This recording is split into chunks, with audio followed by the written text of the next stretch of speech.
Hi everyone, good morning. Welcome back to my channel. Ratipa tiffin dibo karone efale pasta olop boil ke lolu aru efale logote piyaj, gajor, capsicum aru efale losu logote eta Maggi masala aru mane vegetable eni tu nekhai pasta ba chowmin logot banalehe khai hetu karone etu mane sansate eneke banai koi diu efale logote bilahi duta kati losu aru efale kerahi khon pati lolu tel gorom hoi gol yate di dilu piyaj khini okoman soft hoalege bhajilom আৰু একেলগে গাজৰ capsicum গুটিখিনি দি দিলো আৰু বেছি মানে একদম হিজাই নে পেলা অকমান ক্ৰাঞ্চিনেছ থাকুতে তেতিয়া অকমান সোৱাদ অনুসৰি দিলো নিমখ অকমান দিম হালধি সোৱাদ অনুসৰি আৰু বেলেগ ইয়াতে কো বেলেগ মছলা ব্যৱহাৰ নকৰো খালি দিছো কেঁচা জলকীয়া দুটা আৰু মেগি মছলা এক পেকেট হিমানে আৰু টিফিনলৈ দিয়া হেতু কাৰণে মানে বেছি মা মছলা দিয়া নাই এতিয়া দি দিলো কাটি লোৱা পকা বিলাহি দুটা দি দিলো আৰু এখিনি গুটিখিনি ভাজি ললো আৰু ইয়াতে দি দিলো পাস্তাখিনি পিয়াজখিনি একদম সফট হলকে ধুনিয়াকে ভাজি ললো আৰু এটা পাস্তাখিনি দি পেলাই এতিয়া 2-3 মিনিট মান অকমান লৰাই লম আৰু ইয়াতে অকমান দি দিলো টমেটো কেচাপ টেঙা মিঠা ফ্লেভাৰটো আহিব কাৰণে আৰু এফলে একদম গৰম গৰম পাস্তা ৰেডি আৰু টিফিনত দিয়া কথা যেহেতু এখান বেছি মা মছলা দিয়া নাই এফলে লগতে অকমান খাবলৈ প্লেট এখনত টিকলিক আৰু অমবেটাৰ কাৰণে উলিয়াই ললো টিফিনো ৰেডি কে ললো আৰু পটাপট উলিয়াই কইলো মতে হেতক ৰেডি কে লও আৰু টিফিন বেগত ভৰাই দিলো তাৰ পিছতে লগ পাই আছো বেটা ৰেডি টিকলিক ৰেডি বাই বাই কই ডেস্ক লবা হি লগ পাইছো ওৰা টিকলি কমবেটা দুইটা স্কুল যাবলৈ ৰেডি আৰু ৰাতিপুৱা সময়ত মানে কি ভিডিও কৰাটো অকন দিগদাৰ হৈ যায় তথাপিতো তাৰ মাজতে অকন পাৰো দেখাবলৈ এফলে সব স্কুল যাবলৈ উলাই কইলো ৰেডি আৰু এতিয়া মই বনাবলৈ আহিছো মানে গুলনেমু আচাৰ কেটামান সদায় মানে আজি বনাম কালি বনামকে থাকুতে গুলনেমু মানে পকি নাইকিয়া হ'বগে আজি তাকে ভাবিছো গুলনেমু আচাৰ অকন বনা আৰু লগতে আপোনালোকৰ ৰেচিপিটো শেয়াৰ কৰি এফলে পকা গুলনেমু কেটামান অকমান ধুই পখালি ললো আৰু ইয়াৰ মই ৰেচিপিটো পিছত কেতিয়াবা বেলেগকে দিম বাৰু ইয়াত এটা ব্লকৰ লগত এড কৰি দিলে দীঘল হৈ যাব যে নেমুখিনি অকমান মই সৰুকে কাটি ললো আৰু নেমু টেঙা তিতা নহব কাৰণে মানে গুটিবিলাক যিমান পাৰে গুটিখিনি উলিয়াই দিবলৈ চেষ্টা কৰিব তেতিয়া মানে গুলনেমু আচাৰ কেতিয়াও তিতা নহয় আৰু দুটা এটাটো তাত থাকি যাব পাৰে আৰু এতিয়া গুলনেমুখিনি মই সৰুকে কাটি ললো আৰু ইয়াতে দি দিলো সোৱাদ অনুসৰি নিমখ আৰু হালধি দিছো আৰু এখিনি এটা সানি লৈ পেলাই অকমান নেমুখিনি বা পানী এৰালৈকে অকমান পাৰিলে আধা ঘন্টা 1 ঘন্টা কাৰণে তিয়াই পেলাই থৈ দিম আৰু তেতিয়া মানে কি নেমু পা পানীখিনি উলাই যাব যে তাৰ পিছতে মই ৰদত দিম আৰু কেনেকৈ বনাও কৰো প্ৰসেসটো ভিডিওটো চাই থাকিলে তেতিয়া গম পাই থাকিব আৰু এখিনি এটা মই ভালদৰে হাতে মানে মুহাৰি মানে জোৰতকে নিদিও লাহে ওপৰে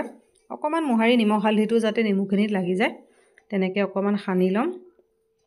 তাৰ পিছত আধা ঘন্টা 1 ঘন্টা মানৰ কাৰণে যিমান পাৰে সময় কাৰণে আৰু তেতিয়া অকমান আধা ঘন্টা 1 ঘন্টা কাৰণে ৰাখি থৈ দিলে তেতিয়া মানে বাকলিটো সফট হৈ যাব আৰু নেমুৰ মানে যিখিনি পানীখিনি আছে যে এক্সট্ৰা পানীখিনি এৰি দিব আৰু এতিয়া মই আধা ঘন্টা মানৰ কাৰণে ঢাকি পেলাই ৰাখি থৈ দিম মই 1 ঘন্টা মানৰ কাৰণে তিয়াই ৰাখি মানে ঢাকি পেলাই ৰাখি থৈ দিলো তাৰ মাজতে এইটো হিটো কাম আছিল এখিনি কৰি মেলি ললো আৰু এতিয়া লাহে এখিনি নেমুখিনি পা মানে পানী উলাবলৈ ধৰিছে আৰু এতিয়া মই চালনী এখন লৈছো এফালে আৰু চালনীখনত মানে পাতলাকে মেলি পেলাই অকমান মানে সুকা ৰদ হলে মানে 1 ঘন্টা মান ৰদত দিলে ধুনিয়াকৈ হৈ যাব আৰু এতিয়া যেহেতু ঠাণ্ডা দিনৰ বতৰ 2-3 ঘন্টা মান চাগে লাগিব যেহেতু এটা ৰদটো খুবেই কোমল সেইকাৰণে অকমান মই ৰদত দিলম তেতিয়ালৈকে মানে মই ভাত পানী বনোৱা কৰা বাকি গুটেখিনি কাম বন কৰি মেলি আৰু আবেলিলে একদম ধুনিয়াকৈ আচাৰখিনি মানে বনাব পাৰিম আৰু মানে লগতে কাটি লগতে বনাবও পাৰে কিন্তু অকমান মানে এনেকে নিমখ হালধি দি পেলাই খানি পেলাই এনেকে তিয়াই ৰাখিব পাৰিলে আধা ঘন্টা মানৰ কাৰণে ৰেষ্ট দিব পাৰিলে বেছি ভাল হয় একদম এখিনি এটা মই পাতলাকে মেলি দিম তাৰ পিছত আধা ঘন্টা 1 ঘন্টা জানো সময়টো আৰু ৰদটোৰ ওপৰত ডিপেন্ড কৰিব কিমানখিনি সময় মানে ৰাখিব লাগিব বাকলিটো অকমান সফট হোৱালৈকে আৰু অকমান কোমল হৈ যোৱালৈকে তেতিয়ালৈকে ৰদত দি থৈ দিম মই আৰু এটা গুটেইখিনি মই টুকি ললো আৰু যিমান পাৰো মানে নেমুৰ গুটিবোৰ মানে বাছি পেলাবলৈ চেষ্টা কৰিছো তাৰ মাজত কোবাত এটা দুটা যাব পাৰে আৰু গুলনেমু আচাৰ মানে প্ৰায়ে কয় মানুহে বনালে তিতা হয় মানে কাটি থাকুতে গুটিবোৰ উলিয়াই পেলাই দিব লাগে তেতিয়া মানে অকনো তিতা নহয় আৰু একদম মই বেছি মা মছলা দি নবনাও যেনিবা আৰু এখিনি এতিয়া শুকাই থাকে মানে মই ভাত বনাবলৈ ফেলে দুপৰীয়া ফেলে বনাবলৈ লৈছো ফেলে বেঙেনা ফ্ৰাই কৰি গলে নিমখ হালধি সানি লৈছো আৰু ফেলে বুটৰ দালি বৰ বনাম তাকে খিনি গুটেখিনি মানে গুটেবোৰ ৰেডি কৰি লৈছো আৰু এফালে পিয়াজ বিলাহি কাটি লৈছো অকমান সয়াবিন বনাম আৰু এফালে পাপৰ ফ্ৰাই কৰিবলৈ সব মানে লৈছো গলে কেৰাহি পাতি লৈছো তেল গৰম হৈ গল পটাপট পাপৰখিনি ফ্ৰাই কৰো আৰু এটো মানে নতুন পাপৰ আনছেবা খাই পেলাই খুব ভাল লাগে তাকে এটো বনাও আৰু এফালে সয়াবিনও লৈছো কোমলাই পেলাই এখিনি মানে এটাকে বনাই লৈ পেলাই তাৰ পিছত লাহেধীয়া বনাই থাকিম এফালে হৈ গল মসুৰ দাইল হৈ গল আৰু এটো সাইডে বুটৰ দাইল বহাই দিছিলো এখিনি এফালে বুটৰ দাইল হৈ গল এখিনি বনাব লাগিব আৰু এফালে লগতে নহৰু আদা আজি বুলো নিৰামিষে বনাইছো যেতিয়া এখানে মানে অকমান বেলেগ সব বনাইছো এফালে বুটৰ দাইল বৰ বনাম বেঙেনা ফ্ৰাই পাপৰ ফ্ৰাই লগতে এফালে অকমান সয়াবিন বনাম বুটৰ দাইলি আৰু মসুৰ দাইলি তা পটাপট মই এখন গুটেখিনি ভাজি কৰি লওঁ আৰু এইটো পাপৰটো মানে খাবলৈ খুব ভাল লাগে একদম মানে অকণ পাপৰ ন একদম মুখত হৈ যায় যে খাই ভাল লাগে পটককৈ মই পাপৰখিনি ফ্ৰাই কৰি লওঁ নহ'লে সিদিনাখন সেয়া মাছ ভাজি থাকোঁতে ভিডিঅ' কৰোঁতে মুখে চুখে পুৰিছিলে যে নহ'লে পিছত আকৌ দিগদাৰ হৈ যায় একদম অকণ পাপৰ একদম পিঠাগুড়ি পাপৰ নিচিনা খাই ভাল লাগে এফালে এইকেইটা পকৰি বনাই পেলাই হৈ গ'ল আৰু এই দুচাইডে এইফালে বেঙেনা ফ্ৰাই কৰি আছোঁ লগতে এইফালে চয়াবিনকণ বনাবলৈ বাকী আছে এইফালে এইখন মচুৰ দাইল লগতে এইফালে বুটৰ দাইল বনাই আছোঁ এইখিনি হৈছেগৈ আৰু এইফালে পাপৰ ফ্ৰাই ৰেডি এইফালে এইখিনি বুটৰ দাইল ৰেডি হৈ গ'ল আৰু অকণমান বনাইছোঁ মচুৰ দাইল মানে বুটৰ দাইল চবেই নাখায় যে আৰু এইফালে পাপৰ ফ্ৰাই লগতে এইফালে বেঙেনা ফ্ৰাই লগতে এইফালে বুটৰ দালি বৰ আৰু এইফালে এইখিনি চয়াবিন মানে গ্ৰেভি বনাম বুলি ভাবিছিলোঁ নবনালোঁ আৰু আলু আৰু এনেকৈ চয়াবিন এনেকৈ বিলাহী চিলাহী দি পেলাই ফ্ৰাইকৈ দিলোঁ আৰু এইটো চাইডে অকণমান বনালোঁ এইফালে জিকা আলু ভাজি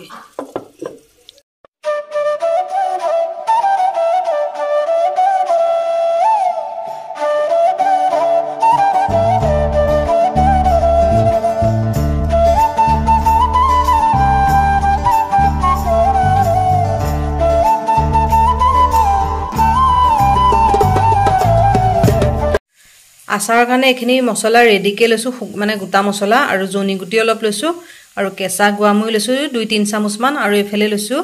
2-3 চামুচমান লৈছোঁ এইফালে পাঁচফোৰণ লগতে এইফালে পকা জলকীয়া ঘৰৰে মানে শুকানো দুটামান আছে পকাও আছে তাকে মিলাই লৈছোঁ আৰু বেলেগকৈ আকৌ জিৰা গুড়ি ব্যৱহাৰ কৰিম জলকীয়া গুড়ি ব্যৱহাৰ কৰিম আৰু এইকেইটা মানে তেলত দিবৰ কাৰণে লৈছোঁ আৰু এইখিনি যেনিবা মিক্সিত নিপিছোঁ গোটাকৈ মই তেলত দিবলৈ লৈছোঁ আজি যিহেতু বনাবলৈ লৈছোঁ গোলনেমু আচাৰ তাত আৰু বেলেগকৈ বেছি মা মছলা প্ৰয়োজনেই নাইকিয়া খালি পাঁচফোৰণ গুড়ামুৰি অকণমান দিম গোন্ধটোৰ কাৰণে এইফালে জনি গুটি আৰু পকা জলকীয়া অলপ লৈছোঁ আৰু জিৰা গুড়ি আৰু এইফালে জলকীয়া গুড়ি আৰু আচাৰৰ এইখিনি মছলা আৰু এতিয়া মই তেতিয়ালৈকে আৰু এইখিনি মোৰ নেমু টেঙাখিনি মই 1-1.5 ঘণ্টামানৰ কাৰণে মানে ৰ'দাবলগীয়া হৈ গ'ল কিন্তু বতৰটো কোমল আছিলে যে সেইটো কাৰণে মানে চোকা ৰ'দ হ'লেতো তেতিয়া আধা ঘণ্টামান দি দিলে তেতিয়া ধুনীয়া হৈ যায় আৰু এইফালে মোৰ নেমু টেঙা ৰ'দত দি পেলাই ৰেডি হৈ গ'ল আৰু এতিয়া মই কেনেকৈ আচাৰখিনি বনাই আছোঁ দেখাই আছোঁ চিম্পলে হয় খালি মই বনোৱা প্ৰচেছটো মই কেনেকৈ বনাইছোঁ দেখুৱাই আছোঁ আৰু লগতে এইফালে মছলা চছলা চব ৰেডিকৈ লৈছোঁ এতিয়া পটাপট মই এইফালে কেৰাহী এখন পাতি লৈছোঁ একদম পূৰা তেলটো হাই ফ্লেমত পূৰা গৰমাই লৈছোঁ গৰমাই ল'লে তেতিয়া কেঁচা তেলৰ গোন্ধটো নাথাকে আৰু লগতে এইফালে ফ্লেমটো হাই কৰি পূৰা তেলখিনি এটা গৰমাই ল'ম মোৰ আচাৰখিনি এইখিনি অলৰেডি মানে মা মছলা দি পেলাই এইখিনি ভাজিয়ে আছোঁ আৰু গোটেইখিনি দেখুৱাবলৈ হ'লেতো ভিডিঅ'টো বহুত বেছি দীঘল হৈ যাব সেইকাৰণে আজি ব্লগটোত এড কৰা নাই মই বেলেগ এটা বাৰু গোটেই আচাৰৰ মানে ৰেচিপিটো গোলনেমু আচাৰ ৰেচিপিটো বেলেগ এটা ভিডিঅ' বনাই পেলাই আপোনালোকক দিম বাৰু আৰু এইফালে মোৰ হৈ গ'ল একদম আচাৰ ৰেডি আৰু অকণমান 5-10 মিনিটমান হাই ফ্লেমতে গোটেইখিনি অকণমান নেমু বাকলিখিনি যিহেতু অকণ টান হৈয়ে আছিলে সেইটো কাৰণে অকণমান মানে ভাজি লৈছোঁ পিছত বাৰু মই বেলেগ এটা ভিডিঅ'ত দিম বাৰু চাওমিন বনাবৰ কাৰণে এইফালে কবি কাটি লৈছোঁ কবি বেছি কাটা নাই কমাই লৈছোঁ এইফালে লগতে জলকীয়া এটা পিঁয়াজ কাটি লৈছোঁ গাজৰ চাজৰ নাই যে কেনে নাই লোৱা আৰু এইটো এবাৰ নতুন মানে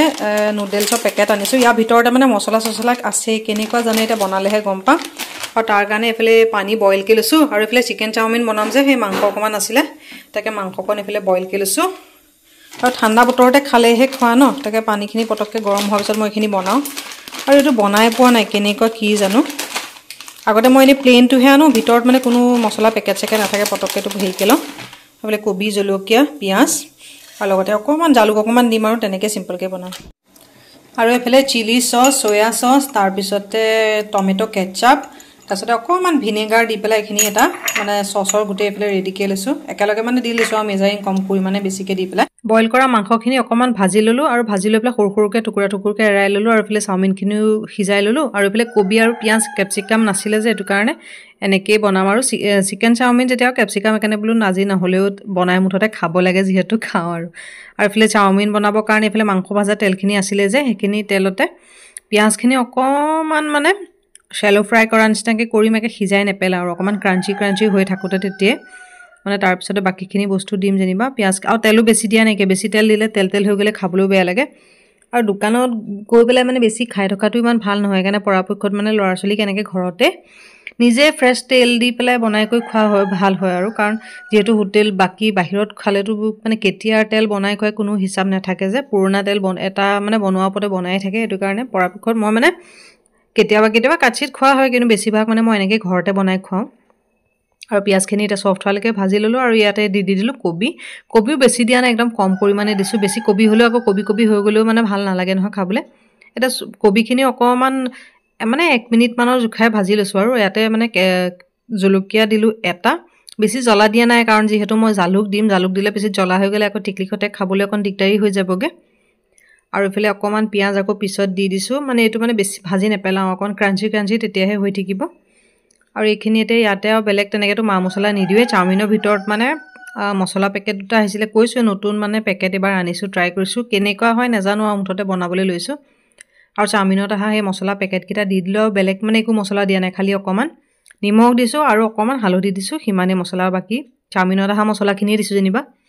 কেনেকুৱাটো খাই পোৱা নাই আজি ফাৰ্ষ্ট টাইম ট্ৰাই কৰোঁ খাই ভাল লাগিলে তেতিয়া নেক্সট টাইম আকৌ তেতিয়া আনিব পাৰিম এনেই আগতে মই প্লেইন যোনটো জেনেৰেল চাওমিনৰ পেকেট আহে যে একো ভিতৰত মছলা চছলা নথকা সেইটোহে বনাওঁ মছলা পেকেট এতিয়া ভিতৰত আহা 3টা নে 4টা আহিছিলে গোটেইকেইটা দি দিলোঁ দি লৈ পেলাই এতিয়া পিঁয়াজ কবিখিনিৰ লগত অকণমান ভাজি লৈ পেলাই তাৰপিছতে চাওমিনখিনি এড কৰি দিম আৰু ভাজি যে লৈছিলোঁ চিকেনখিনি এতিয়া নিদিওঁ যেনিবা লাষ্টত মানে গাৰ্নিছ কৰি দিম আৰু ইয়াতে এতিয়া চাওমিনখিনি এড কৰি দিম আৰু এতিয়া ফ্লেমটো একদম পুৰা হাই ৰাখিছোঁ ফ্লেম অকণো ল' কৰা নাইকিয়া আৰু চাওমিনখিনি একে বেছি সিজাইও পেলোৱা নাই আৰু বেছি মানে একদম মানে টানকৈও ৰখা নাই মিডিয়াম ৰাখিছোঁ আৰু এতিয়া চাওমিনে আৰু গোটেই কবি চবি গোটেইবিলাক তেল মছলাৰ লগত যিমানখিনি আছিলে গোটেইখিনি মিক্সকৈ লৈ পেলাই ভাজি ল'ম আৰু চয়া চচ চিলি চচ মানে এটা এটাকৈ লৈ পেলাই মেজাৰিং কৰি থাকিবলৈ দিগদাৰ হৈ যায় সেইটো কাৰণে আগতীয়াকৈ গোটেইখিনি মানে যি য'ত মানে চয়া চচ চিলি চচ আছে গোটেইখিনি এটা মানে একেলগে ৰেডিকৈ লৈছোঁ আৰু মেজাৰিং মানে নিজৰ সোৱাদ অনুসৰি আৰু কোনোবাই হয়তো চয়া চচ খাই বেছিও ভাল পায় কোনোবাই ভিনেগাৰো বেছি ভাল পায় মই সেইকাৰণে মোৰ হিচাপত দিছোঁ আৰু মানে সেইকাৰণে মেজাৰিংটো দেখুওৱা নাই আৰু এইফালে মোৰ চাওমিন ৰেডি হৈ গ'ল আৰু অথনি ভাজি লোৱা চিকেনখিনি আছিলে যে সেইখিনি এতিয়া লাষ্টত ওপৰত মানে গাৰ্নিছ কৰি দিম এইফালে চাওমিন ৰেডি এইফালে একদম পুৰা গৰম গৰম চাওমিন ৰেডি আৰু মাংসটো মানে কি আগতীয়াকৈ দিয়া নাই আৰু চবেই মাংস নাখায় যে টিকলিকৈ নাখায় সেইকাৰণে পিছত মানে ওপৰত অকণমান ডেক'ৰেশ্যন কৰি পেলাই দি দিছোঁ এইফালে চাওমিন ৰেডি আৰু এতিয়া পটাপট খাই কৰি লওঁ আৰু এইফালে অমৃতা আহি ৰখিয়ে আছে লৈ যোৱা আৰু এইফালে কেইটা 7টাই বাজিলগৈ গৈ ন এইফালে পটাপট ময়ো খাই কৰি লওঁ 7টা বাজিবলৈ হৈ গ'ল আৰু চাওমিন খাই ভাতনো কি খাম জানো তাকে পটাপট খাই কৰি লওঁ আৰু এইফালে টিকলিককো অকণমান পঢ়াবগৈ লাগে কৰি এইফালে মানে নিজে ওচৰত বহি পেলাই নপঢ়ালে নহয় যে সেইকাৰণে পটাপট খাই কৰি লৈ পঢ়াওঁগৈ আৰু লগতে ব্লগটো সামৰি দিওঁ আশা কৰোঁ আজি ব্লগটো চাই ভাল পালে পুনৰ এটা নতুন ব্লগত আকৌ লগ পাম আজিলৈ আহিলোঁ বাই বাই